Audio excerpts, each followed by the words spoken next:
이번에는 의료비 세액공제 보겠습니다. 공제대상 의료비 일단 범위 보고요. 그 다음에 계산식은 뭐 시험하고 무관하니까 일단 앞에 거를 잘 보시면 되겠네요. 근로소득이 있는 거주자, 그러니까 근로소득자만 해당한다는 얘기네요. 기본공제 대상자를 위해서 해당 과세기간에 근로자가 직접 부담한 비용. 누구라고 했냐면 기본공제 대상자를 위한 건데 뭐 나머지 거 다 당연하죠. 근데 예외가 나이 및 소득금액 제한을 받지 않는다. 즉 나이 제한도 없고 소득금액 제한도 없다. 둘 다 없애버리겠다 이런 얘기죠. 원래 기본공제 대상자가 되려면 나이 제한도 있고 소득금액 제한도 있는데 얘는 나이 제한도 풀었고 소득금액 제한도 풀었어요. 다 풀었다는 얘기지. 그렇다고 뭐 아무나 막 해주는 게 아니라 기본공제 대상자인데 왜 풀었을까요? 뭐 어떤 거는 소득금액 제한을 갖고 있고 나이 제한을 풀기도 하는데 그냥 쉽게 생각하면 이게 제일 중요한 거니까 아프니까 나라에서 얘가 아파서 병원에 다니는데 나이가 많아서 안 해주고 뭐 돈 많이 벌어서 안 해주고 이렇게 하면 좀 그렇지 않냐? 국민 정서상 뭐 이렇게 한다 보시고 일단 아프니까 나이도 풀고 소득금액 제한도 풀었다. 그리고 누가 부담해야 되냐면 근로자가 직접 부담하는 거예요. 내가 직장인인 내가. 그 다음에 항목들이 쭉 다 배열이 돼 있네요. 중요한 것만 봅시다. 1번이 의료비니까 주로 다 병원 다니는 거 아니겠어요? 진찰, 진료, 질병 예방을 위한 의료기관에다가 돈을 썼다. 이런 얘기네요. 뭐 종합병원, 치과, 한방병원, 요양병원 뭐 이런 것들. 그러니까 병원에 대한 진료비. 그 다음에 치료 요양을 위해서 약사법에 따른 의약품을 구입했다. 1번이 그냥 의료기관에 지출한 의료비라고 보시면 되겠고 그게 치과든 뭐 한방병원이든 그 다음에 이 두 번째는 의약품을 구입했다. 약 사 먹는다는 얘기죠. 이 의약품에는 한약도 약이에요. 보양식은 뭐 보약이 아니라 약을 사 먹었다. 그 다음에 세 번째는 장애인 보장구, 뭐 의수족 휠체어 또는 뭐 그걸 사거나 또는 임차하거나 그다음 의사, 치과 의사, 한의사 등 처방에 따라서 의료기기법에 따른 의료기기를 직접 사거나 임차하거나 하는데 들어간 돈. 그러니까 휠체어를 사기 위해서 들어간 돈, 빌려 쓰기 위해서 들어간 돈, 또 다른 의료기기를 빌려 쓰기 위해서 또는 사오기 위해서. 그 다음에 네 번째가 제일 중요한데요. 시력 보정용 안경이에요. 그 다음에 콘택트 렌즈. 렌즈 끼는 사람 있잖아요. 이거를 사기 위해서 지출한 비용이에요. 단 한 명당 50만 원이야. 자, 우리가 지금 배우는 의료비에 해당하면 그냥 거기다가 숫자를 집어넣으면 돼요. 그런데 중요한 거는 이 안경이나 컨택트 렌즈 구입 비용은 50만 원까지가 의료비인 거예요. 그러니까 만약에 한 명인데 안경 구입비가 60이다 그러면 의료비는 50만 원인 거야. 나머지는 의료비가 아니야. 그것만 조심하시면 되겠습니다. 그 다음에 보청기, 나머지는 뭐 상식적으로 읽어보시면 되겠다. 보청기를 사는 거, 그 다음에 6번 빼고, 그 다음에 7번 보조 생식술에 소요된 비용으로서 흔히 말하면 그냥 난임시술비. 흔하지 않은 거니까. 뭐 인공수정 뭐 이런 거 있죠. 거기에 들어간 돈, 애 날려고 하는데 돈 많이 들겠죠. 이런 것들이 의료비예요. 시험에서는 뭐 주로 안 되는 의료비를 찾거나 안 되는 사람에 대한 의료비를 찾거나 이렇게 하시면 되겠죠.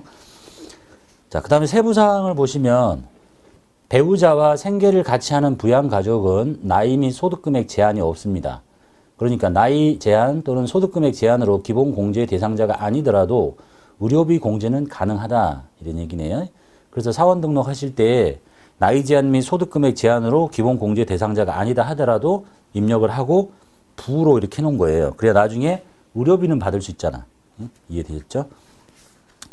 그 다음에 세부사항이니까 뭐 별로 중요하게 안 봐도 되겠고요. 그 다음에 임신 중 초음파 양수검사비, 출산 관련 분만 비용, 불임으로 인한 인공수정 시술을 받는 경우에 그에 따른 검사료, 시술비, 임신을 위해서 지출한 난임시술비 이게 다 공제되는 의료비다.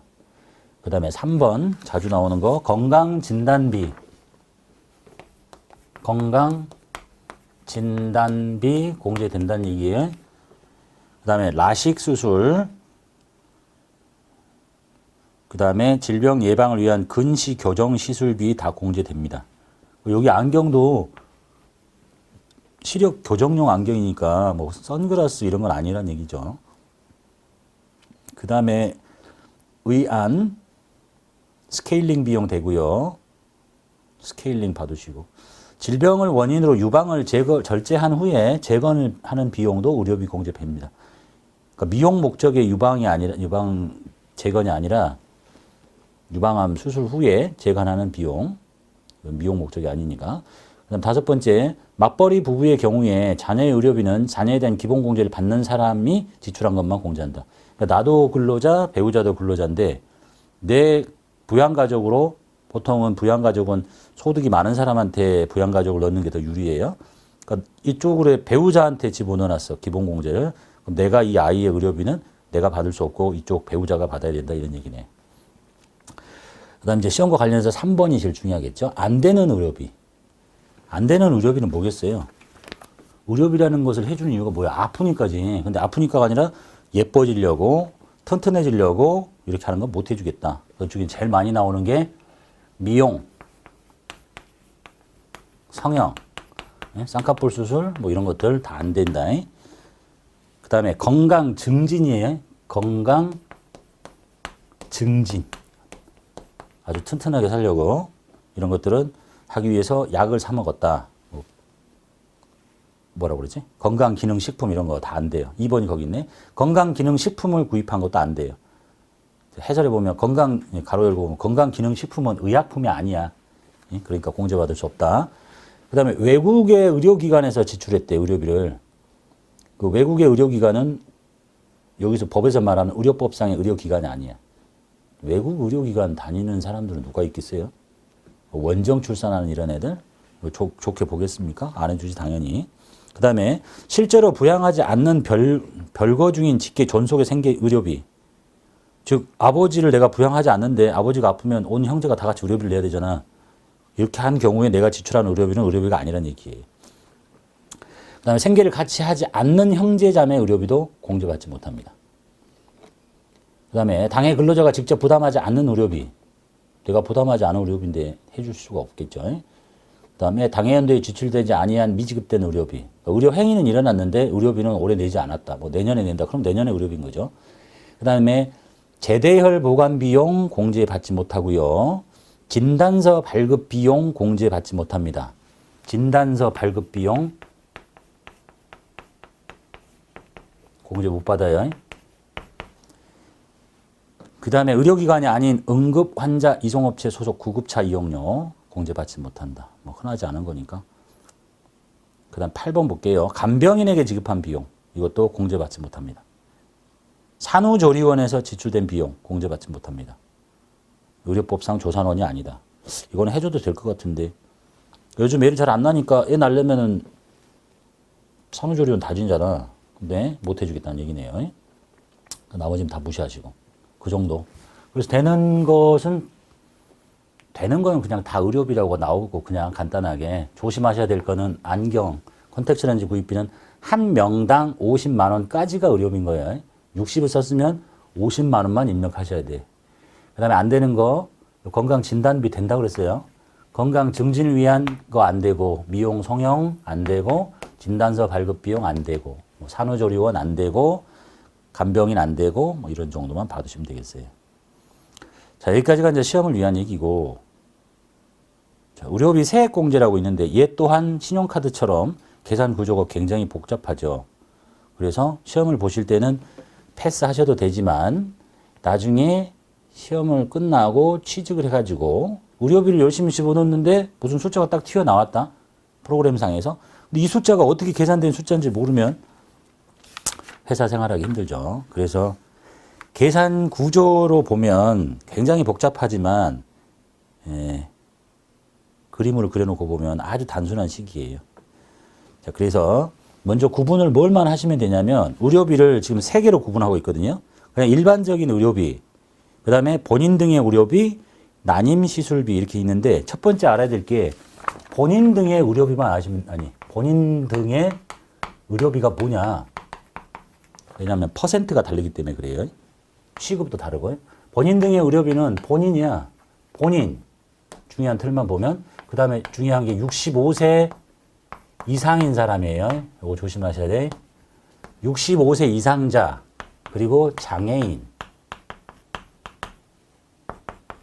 그 다음에 새로 생긴 게 뭐 중증 환자, 희귀 난치성 질환자, 결핵 환자를 위한 의료비.